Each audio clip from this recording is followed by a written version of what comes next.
potser s'ha de tenir en compte el moment aquell, trobant-se amb el final del règim i el començament de la transició, hi havia un entusiasme.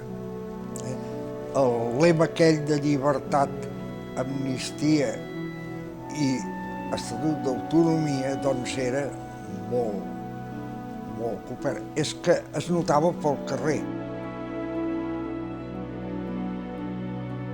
En la història del Congrés cal tenir en compte que quan comença el gener del 75, primera època, la situació política del país és encara en època de la dictadura franquista.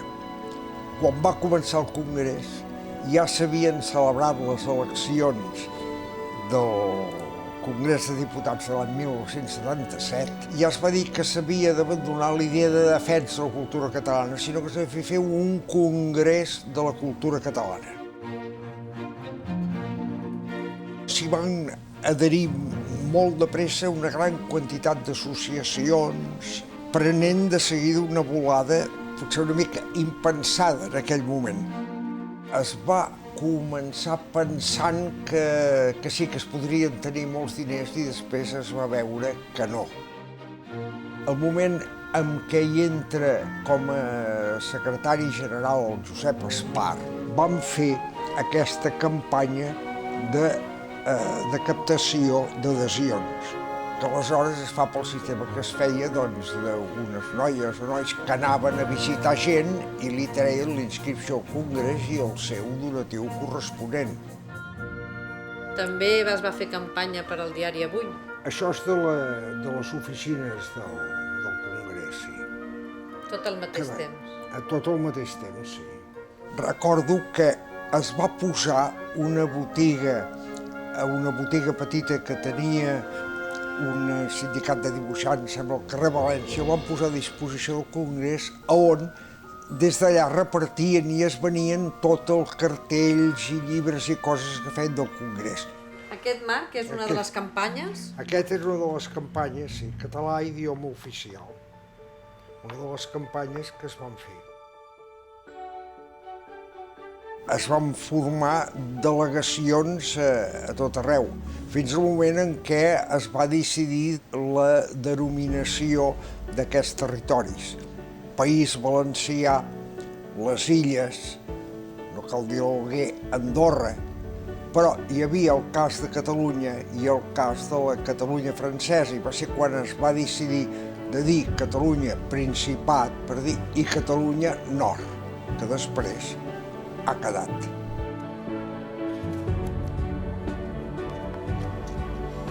Estava ple, el Palau de Congressos? No, ple, no sé què era, amb gent dreta.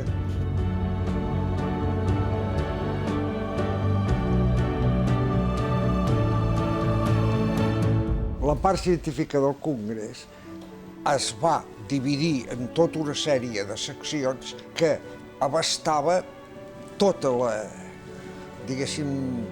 cultura.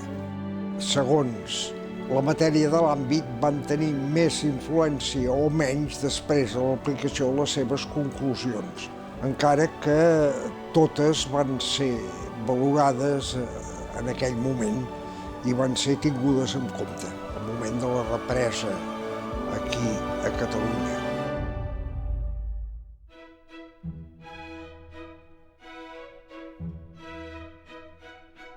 Es va tornar a fer una sèrie de visites de gent que ha visitat gent per buscar adhesions a la Fundació. Una part del comitè executiu van creure que no era possible. La qüestió és que amb les adhesions que va rebre de la gent es va poder arribar a recollir 30 milions de pessetes, que aleshores era molt. La Fundació és l'hereva, és la continuadora, és la marmessora, podríem dir, de l'esperit d'aquell impuls que va tenir el Congrés. La Fundació tenia unes característiques que la singularitzaven. Una era el seu caràcter de fundació popular I l'altra característica que definia la Fundació era l'àmbit territorial que es referia a tots els països catalans. Quins eren els objectius fundacionals? Bé, d'una banda, la promoció d'estudis, de l'altra, suport a les iniciatives que serveixin per potenciar la realitat cultural dels països catalans. La Fundació no solament s'ha preocupat de complir, per dir-ho així, el que estrictament diuen els seus estatuts. L'any 1986 se celebra el segon Congrés Internacional de Llengua Catalana. Són 7 àrees, cada una celebrada en unes poblacions diferents dels països catalans, que mobilitzen centenars de congressistes.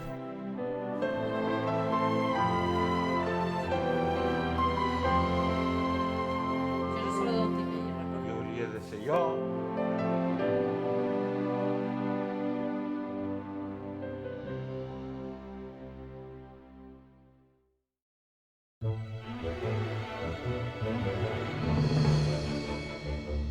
Avui fa exactament 20 anys que es tancava el Congrés de Cultura Catalana en un acte al Palau de Congressos de Barcelona.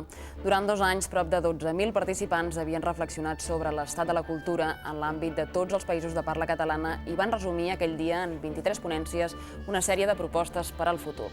Passats ara aquests 20 anys, s'ha fet balanç d'aquestes propostes amb la sensació que se n'han aconseguit moltes, però que encara en falten moltes més, especialment en àmbits com el de la llengua.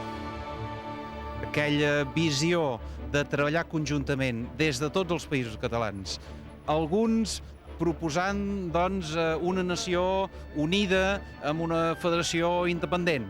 D'altres dient, escolta, des de la riquesa de la diversitat, treballant sempre junts. Doncs això s'ha tallat de manera molt radical.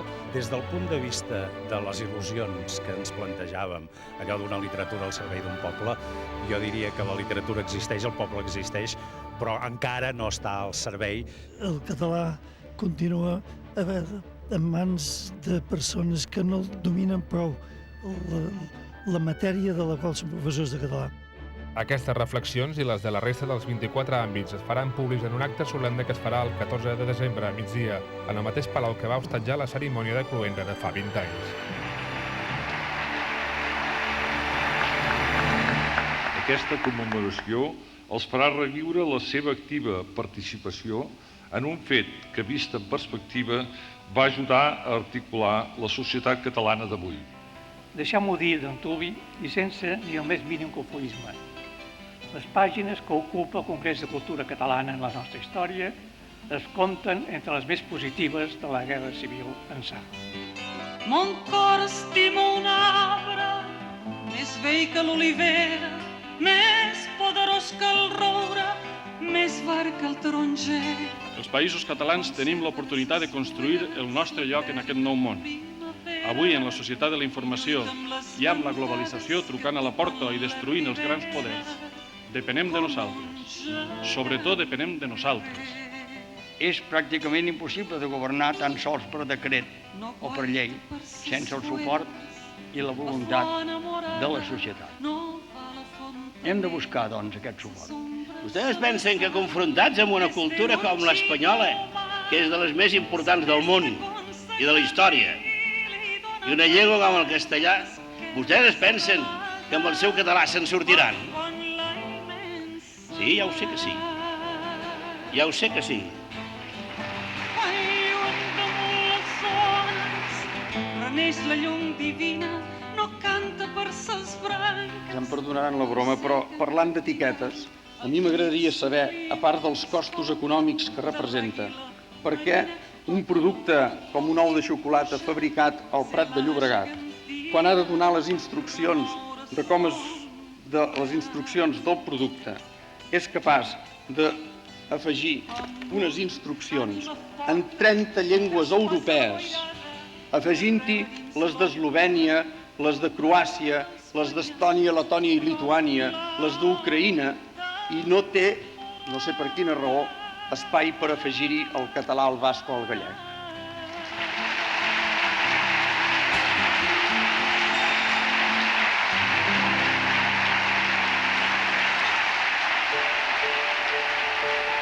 Les conclusions del Congrés van inspirar el desenvolupament posterior de l'autogovern. Han passat 20 anys des d'aquelles conclusions i la Fundació del Congrés de Cultura Catalana n'ha fet un balanç crític. Els països d'àmbit català probablement no havien tingut una situació tan bona com la que tenim en aquests moments. El Congrés fa 20 anys va ser possible per aquella dinàmica, aquell impuls potent del final d'una dictadura, d'imaginar-se una societat nova. El que em preocupa és la tensió, aquella tensió de cara al futur. La societat ho havia de fer tot. Ara, passats 20 anys de la cloenda, evidentment hi ha tota una sèrie d'institucions i potser hem dimitit tots col·lectivament massa en favor d'aquestes institucions i es tracta potser de recuperar més iniciativa des de la base social.